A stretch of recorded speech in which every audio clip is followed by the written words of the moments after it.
Good afternoon, everyone. Welcome to Blog Talk Radio and welcome to Down the Rabbit Hole. And today's show, we are talking about the ghosts of Casa Loma. And Casa Loma is a location in Toronto, Ontario, Canada. It's a Gothic Revival style mansion. So very interesting show. If you're not familiar with the location, stay tuned and give us a listen and we'll be able to give you all the details. I'm just going to pick up the first call. Good afternoon. Hello. How are you? I'm good, Rachel. How you doing? Very well, thank you, Seeker. It's great to be back. Another Wednesday, another podcast. Yes, another Wednesday and another podcast. Here we are. So we're just waiting for Ian to catch up with us. And how's your week been? How you been doing? Pretty good. My allergies are kicking in a little bit, but they always do around this time of year. I just have to suck it up and deal like everybody else, like thousands and millions of people who get the same thing. But I feel like everybody's mowing their lawn, like next door and nearby, and I don't know what it is. Like I get that allergy, the hay fever season kicks in, and it's not my favorite it too. thing, like just maybe about 2 weeks ago, I really noticed it sort of kick in. So yeah, it is that time. So let's just see. We've got, I think, Ian on the line. Let's see if we can get him going here. Okay. Good afternoon, Ian. Hello, Sika. Hello, Rachel. Hey, how are you? Hello, Ian. How are you? I'm good. But Rachel, like you, we were talking earlier today. The weather is just driving me crazy. I've been coughing and hacking all day and sniffles. And yes. it's crazy. But it is so nice out today, though. It's gorgeous outside it's a today. Beautiful day. The sun is shining. I did spend time outside with the dogs, and that was really nice. It's always good to get out there and get some fresh air. But I am an allergy sufferer, and I'm allergic to certain pollens and all goodness knows what. So even though I enjoy it out there, I somehow end up getting sick. So but it is what it is. It is for what me, it is. It's when the weather fluctuates like this, that one day it's nice and beautiful, and then it's cold and wet and raining, and it's just, that's when I end up getting sick. Yeah. I don't normally get sick like colds and flu or anything like that, but I do find that I will have days where I'm more congested or, sneezing or something, especially in the spring and the fall, but I find I'm pretty good through the summer for the most part. But I'm just kind of counting the days. We're already almost at the end of September, which is shockingly sad. And I know, isn't it? The time is flying by. Soon we won't be able to just. Yeah, and soon we won't be able to just go outside and enjoy the weather. It'll get cold and damp and horrible, and I know that there's people who love winter. I am not one of those people. I've never loved winter. No, I'm with you.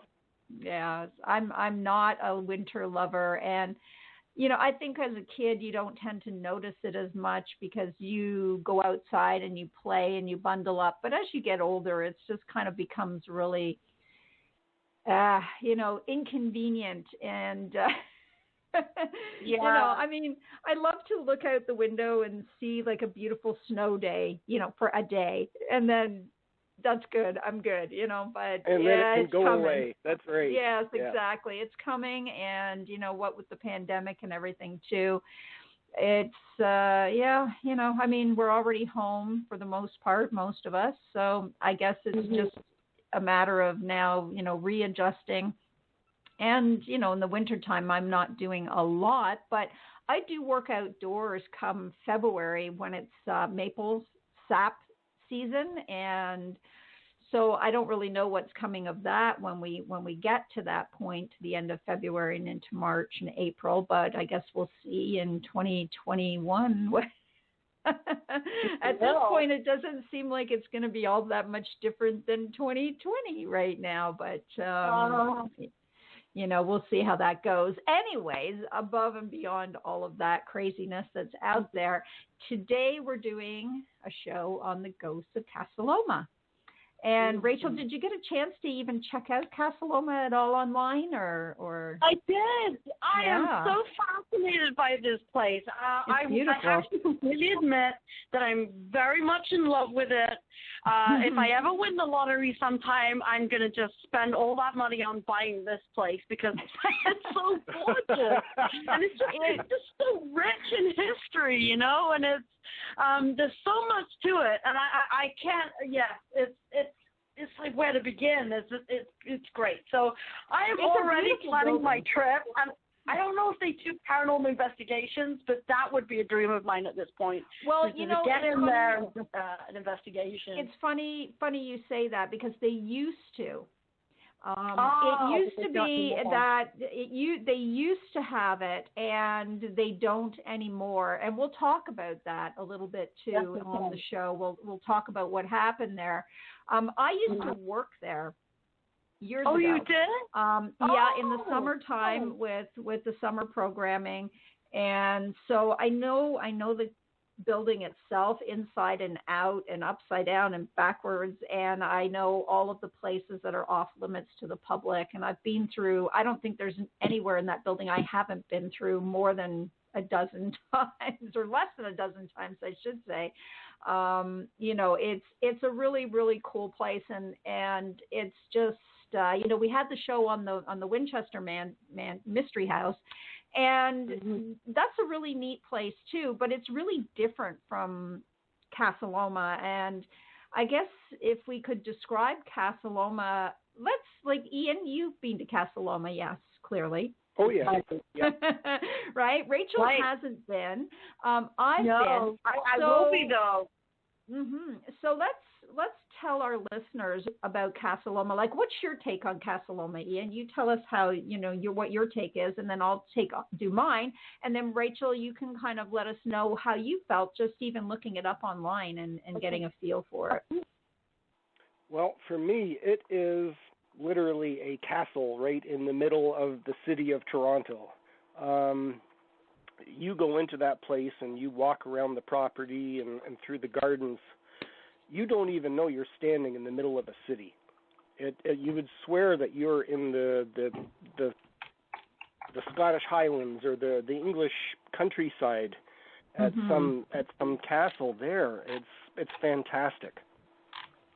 Right, and yeah, it is. I mean, it really is truly a castle. There's, we call it a mansion, and Casa Loma means the house on the hill or hill house in Spanish, of all things. I guess they just, Palat thought it was, it means Casa is house and Loma is hill, right? So hill house or house on the hill. And the interesting thing is that the topography of the city has changed dramatically around the castle.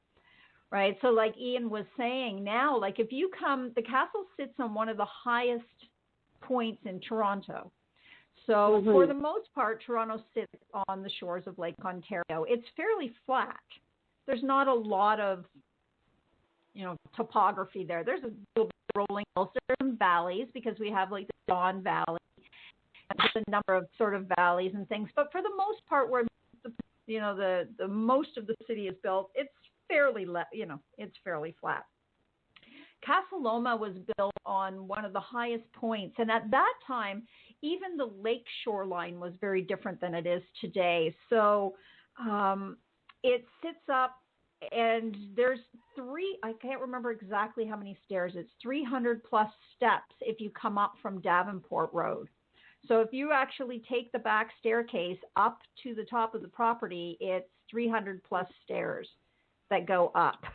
Okay. So that'll tell you it sits quite high up. At the time when it was built, the lake itself actually came much closer to the castle than where it is today. Today, a lot of the area from sort of Davenport, DuPont area down is landfill. So it was all filled in the sort of late Victorian into the early Edwardian and into the 1920s. They started when they were doing other building projects, big projects, and that they were dumping the fill, and it was going into the harbor there. And so the castle itself used to sit much closer to the lake and had a phenomenal view of the lake because there wouldn't have been a lot of buildings around it. And it's in a very prestigious neighborhood to begin with. So all the homes in that neighborhood are incredibly large. I mean, they're not Casa Loma, but there's a couple that are rivaling Casa Loma in size, just very different architecture. Quite a lot of Tudor style homes built in there, and Georgian style houses. So they very small, narrow streets, even today going in. There's still a lot of tiny little narrow streets, but these were big properties. So even what the castle sits on today is considerably smaller than it was when it was built. But like Ian said, you really do feel like when you're on the grounds and in there, it's so secluded and so private with all of the beautiful gardens and the trees that you really don't notice that you're in the middle of the city now, right? When it was built, it was not in the middle of the city, but it is now. Yeah, so it's phenomenal, and it's a beautiful building, and it was one of those that rivals. Are you familiar with Bolt Castle at all, Rachel or Ian? Yes, I am. Yes, it's a gorgeous place. So. Yeah, it's a little different in the architecture, but very much in the same mindset, I guess, for the the building of the two locations, right? Because Bolt Castle to me is more like a manor house and less like a castle, but it's massive and is on its own island. I mean, you don't get much better than that, really. But I believe I believe, too, that Palat and the builder of Bolt Castle, whose name escapes me currently, I think they actually knew each other as well, because both of those locations were built up at the same time. And they were sort of both built around that era. And so, because that one's in Alexandria Bay, right, Bolt Castle. Yes, that's right, around the Thousand Island area. Yes. I fell in love with Bolt Castle. Even when I was living in England, and my now husband, he was telling me about the story of Bolt Castle and how, a gentleman was making it for his wife, and unfortunately she passed away suddenly. So, which is weirdly the same story as Palat. Right. So Casa Loma as well. Yeah. So we're going to talk about that. So that's kind of, and Bolt, I mean, he was a millionaire proprietor of the Waldorf Astoria Hotel in New York City. But Palat was actually more of an entrepreneur per se, even than Bolt. And he ended up essentially being responsible for electricity in Toronto and bringing electricity in, and it was a private company at that time, which is where he made his money, was obviously in electricity, right? So so the similarities are quite astounding in terms of the, sort of the time period, and also for the sort of the concept of the house, right? So, I mean, Bolt Castle started a little earlier. I think they started building Bolt Castle like right at the turn of the century, right at like 1900. And it stopped being built somewhere just a few years after that. I don't know if it was I think it's like 1904 or 1905. And Casa Loma didn't start construction until 1911. But it finished around 1914 and was never truly finished. So interesting enough anyways that, the history of both of the locations.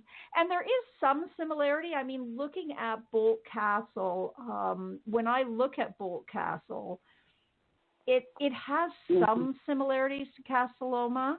Yeah. It just, when you look at it, especially when you look at aerial views, you can see that it's very similar in its Gothic architecture.